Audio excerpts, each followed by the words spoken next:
Et yo YouTube!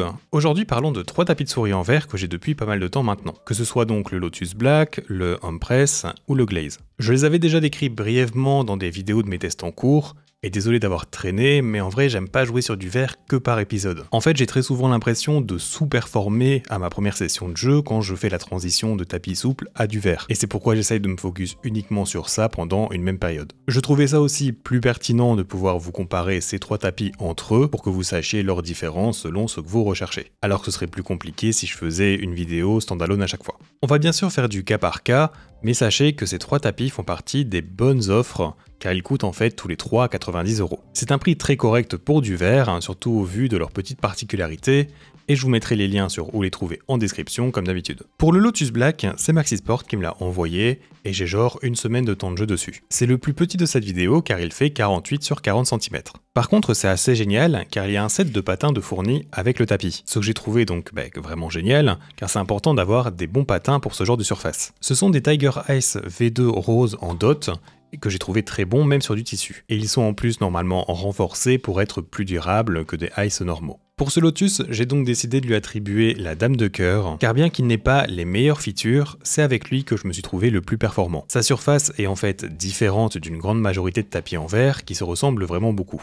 Ensuite, le Empress, je l'ai acheté moi-même et je dois avoir un peu plus de 2 semaines de jeu dessus au cumulé. Il fait lui 49 sur 42 cm. Et il faut savoir qu'il sera décliné en tout en 3 couleurs qui n'auront pas la même vitesse. Le bleu est le plus rapide, le mauve ici c'est l'équilibré et le rouge sera le plus contrôle. Je lui ai attribué la Dame de carreau, car bien que tout est très bon sur ce tapis, je trouve que le Glaze est encore mieux réalisé. Il ne peut donc pas être classé aussi haut. Et d'ailleurs en parlant de lui, c'est Laanda qui me l'a envoyé, et j'ai passé quelque chose comme 3 semaines dessus. Il aura eu le droit au roi de trèfle, car c'est tout simplement le meilleur tapis en verre overall que j'ai pu tester si on retire l'aspect subjectif de sa glisse. Je vous ai dit qu'il était à 90 € comme les autres, mais c'est pour sa taille immense de 60 sur 50 cm. Et je vais pas vous mentir, j'ai vraiment appris à apprécier cette taille pour du verre, là où sur du tissu, ça m'apporte moins. Pour ce genre de surface, je trouve ça vraiment confortable d'avoir plus de place, que ce soit pour mieux le caler sous le bras sans sentir les bords, mais aussi pour éviter de sortir du tapis qui est bien plus punitif au vu des bords solides si ça arrive.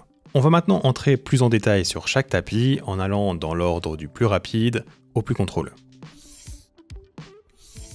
Alors, je voulais vraiment vous parler du Lotus Black, oui je précise Black car il existe un Pink qui n'est pas pareil. En fait j'ai pu tester genre 8 ou 9 tapis en verre maintenant, et celui-ci est celui qui va se différencier des autres. Et c'est je trouve donc le plus aux côtés de tous. La majorité des autres tapis essayent toujours d'être le plus smooth et lisse possible. Ils sont vraiment dans l'idée d'avoir cet aspect de polissage poussé au maximum. Et c'est d'ailleurs comme ça que les tapis en verre ont évolué au fil du temps. Et bien ici, le Lotus Black a comme cette micro-texture qui le rend différent au toucher, et aussi donc dans ses propriétés de glisse. Alors attention, je ne veux pas que vous croyiez qu'il est genre un aspect granuleux ou un truc qui se ressent fortement, ça reste un tapis en verre très lisse, mais au premier toucher, la différence arrive à très bien se sentir quand même comparé aux autres. Ce sera donc le plus bruyant des 3 dans cette vidéo, et c'est aussi le moins agréable et moins doux sous certains patins. Mais du coup, donc, comme je disais, c'est aussi le plus rapide. C'est assez marrant d'ailleurs car j'ai pu faire les mêmes observations sur lui que ce que je peux faire avec des tapis de souris à surface hybride comparé à du tissu. J'entends par là que ces frictions marchent dans le même sens que ces tapis. C'est-à-dire que la friction initiale et la dynamique sont plus basses, mais en arrivant toujours à avoir du contrôle grâce à cette petite texture. Je dis texture parce que je sais pas trop comment le décrire. Comparé donc aux 2 autres, c'est celui que j'apprécie le plus la glisse, car elle est plus légère en gardant limite donc le même niveau de contrôle, le meilleur des mondes. Tout simplement, vous sentez moins les patins se frotter contre la surface, même si c'est moins smooth. Le moindre déplacement de souris se fait donc sans retenue, mais c'est pas pour autant que je vais me perdre sur des gros mouvements, que ce soit sur des turns de 180 degrés ou même des gros switch target. Cette surface a donc pour moi que des avantages, qui font que des 3 c'est celui qui a une meilleure surface niveau performance pour mon aim et ma façon de jouer. Je me trouve juste plus libre et précis dessus, ça me semble juste plus naturel. Par contre, malheureusement j'ai envie de dire, en termes de features c'est le moins bon des 3. Tout d'abord il y a donc sa petite taille. Ensuite, bien qu'il ait une base adhérente qui est présente sur tout le dessous, celle-ci ressemble plus à du plastique dur plutôt que du caoutchouc agrippant, ce qui fait que cela adhère moins. C'est un tapis lourd en verre, donc je ne l'ai jamais fait bouger en jeu, mais il faut quand même signaler que ça pourrait arriver selon le bureau de chacun. Aussi, en combinaison à cette base, c'est la plaque de verre la plus épaisse, ce qui fait que vous aurez plus de chances de ressentir ces bords, que ce soit donc sur le bras ou même sur le poignet. Et finalement, il faut aimer le design. Moi j'aime pas trop, mais voilà, c'est très subjectif. En fait, tout simplement, de mon point de vue, s'ils sortent cette même surface en taille carrée de 50 sur 50, qu'ils affinent un peu le verre, qu'ils ajoutent une meilleure base adhérente avec en plus un design de badass comme ils en ont l'habitude, eh bien je pense sincèrement que beaucoup de gens seraient d'accord pour dire que c'est l'un des meilleurs tapis de souris en verre sur le marché. Surtout qu'en plus, j'aime vraiment que des bons patins soient fournis avec, c'est vraiment une très bonne idée pour du verre.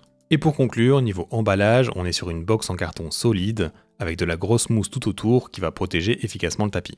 Et avant de passer au tapis suivant, si tu aimes mon contenu, je t'invite tout simplement à t'abonner à ma chaîne. Surtout que je prévois une tier list de plus de 10 tapis de souris en verre prochainement, donc ça pourrait sûrement t'intéresser. Pour le Lambda Glaze, je vais vous indiquer directement qu'après le batch restant chez Maxisport, ce modèle et design ne sera normalement plus produit. Et c'est deux nouveaux Glaze, le Plus et le Ultra, qui seront introduits. Comparé au Lotus, la qualité de finition et de conception est vraiment à un autre niveau. Et comme je l'ai dit, c'est le tapis en verre le mieux réalisé que j'ai pu tester. Tout simplement, c'est tout d'abord l'un des seuls disponibles dans cette taille. Ensuite, c'est le moins épais de tous, et cela grâce à une combinaison d'une plaque en verre moins grosse, mais aussi d'une base adhérente extrêmement fine. Il y a comme un effet ventouse sur cette base, je dirais, et une fois posé, je doute que le tapis ne bouge. Et puis, il y a aussi le fait que sa surface est l'une qui accroche le moins à la peau, et c'est aussi l'une des plus silencieuses. Avec par exemple des Ghost Glide Cyclone, c'est vraiment très discret niveau bruit. C'est donc vraiment agréable quand vous ne jouez pas, le son qui reste est même satisfaisant, je dirais. Et donc, avec tous ces différents avantages, c'est clairement le tapis que je vais choisir si je veux jouer sur du verre actuellement. Et ça explique également que j'ai mis bien plus de temps de jeu dessus que les autres. J'avais adoré le Impress quand je l'ai reçu, mais pour moi le Glaze a juste plus d'avantages overall. Surtout que j'ai alterné ces deux tapis à chaque nouvelle game de X-Defiant pendant une session complète, et je vous mentirais si je disais que j'avais eu des expériences et performances drastiquement différentes entre les deux, donc voilà. C'est donc une surface extrêmement smooth et lisse, qui comme on peut s'y attendre sera rapide. Ces frictions initiales et dynamiques sont un poil plus prononcées que sur le Lotus Black, je ressens que mes patins se frottent un peu plus sur le Glaze, qu'ils sont donc un peu plus freinés dans mes mouvements. Cependant, ce ressenti de friction supplémentaire est plus doux, plus smooth que sur le Lotus. Ces deux tapis par contre restent moins rapides qu'un Skypad 4. Perso, en passant du Glaze au SP4, j'ai pu observer mon aim trembler un peu, le temps de me réhabituer, donc voilà. Et pour finir, je dois quand même dire qu'il y a un truc qui me fait flipper avec ce tapis, c'est tout simplement qu'il puisse se briser en deux. Car forcément, vu qu'il est fin et en plus bien long, il y a bien plus de chances qu'il vienne se casser facilement. Si vous le posez sur votre bureau et que vous ne le déplacez pas, eh bien il n'y a pas de souci à se faire. Mais moi perso, j'ai testé plein de tapis en verre dernièrement, et vu que c'est le plus grand, c'est toujours celui qui était en dessous. Et donc quand je devais les déplacer, j'étais pas tout le temps serein. Aussi niveau packaging, je sais pas si j'ai eu le droit à l'emballage officiel, mais il était enroulé dans une bonne dose de papier bulle, et cela dans une enveloppe en carton comme des tapis souples. Je sais pas si c'est vraiment la meilleure chose pour ce genre de produit, mais en soi j'ai pas vu passer de gens se plaindre d'un exemplaire avec des problèmes suite à ça, donc j'imagine que c'est complètement ok. Passons maintenant au Impress, qui a une surface très proche au Glaze, c'est-à-dire donc très lisse et très smooth. Cependant, comme vous l'aurez compris, il est un peu plus contrôle, un peu plus bruyant, et accroche un tout petit peu plus sur la peau. C'est par contre très minime quand même. Ah oui, petite parenthèse, mais perso sur les 3 tapis de cette vidéo, j'ai toujours préféré utiliser une manchette quoi qu'il arrive. Je vous mettrai de très bonnes références en description si jamais. Le Impress est donc à aucun moment un tapis contrôle, ça reste du verre plus rapide que 90% des tapis sur le marché. Mais c'est plus proche d'un Pulsar Super Glide que d'un Skypad 4 en tout cas, voire même d'un 3.0 en vrai. Pour du Valo par exemple, il a donc des propriétés de vitesse plutôt pas mal je trouve. Avec donc sa friction initiale un peu plus haute, vous allez obtenir une stabilisation toujours présente, pour tenir des lignes ou éviter des faux mouvements à chaque clic. Et maintenant pour sa réalisation, eh bien il est vraiment bon. Il est pas trop épais, avec une belle base adhérente complète en caoutchouc, avec le nom de la marque gravé au milieu. Il est également bien emballé, avec un double carton, et bien sûr de la mousse tout autour qui le protège à l'intérieur, du même genre que le Skypad 3.0. Malheureusement c'est le seul tapis en verre de cette vidéo pas dispo actuellement, mais c'est normalement pas une édition limitée donc il devrait revenir bientôt. Par contre vraiment pour moi, si vous hésitez entre lui et le Glaze, la seule chose qui doit trancher je trouve c'est l'artwork des tapis. Comme je vous le disais, j'ai pas eu de grosses différences dans mon gameplay entre les deux,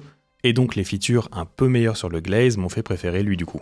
Et pour finir cette vidéo, je vous rappelle que pour certaines souris, il sera mieux d'utiliser 2 mm de LOD pour du verre. Ça va en fait aider votre capteur à toujours avoir un tracking précis sans perte potentielle. Faites vos tests bien sûr, mais si vous ne prévoyez que jouer que sur ça, eh bien ça peut être utile. Voilà, je te remercie d'avoir regardé cette vidéo jusqu'au bout, et à bientôt.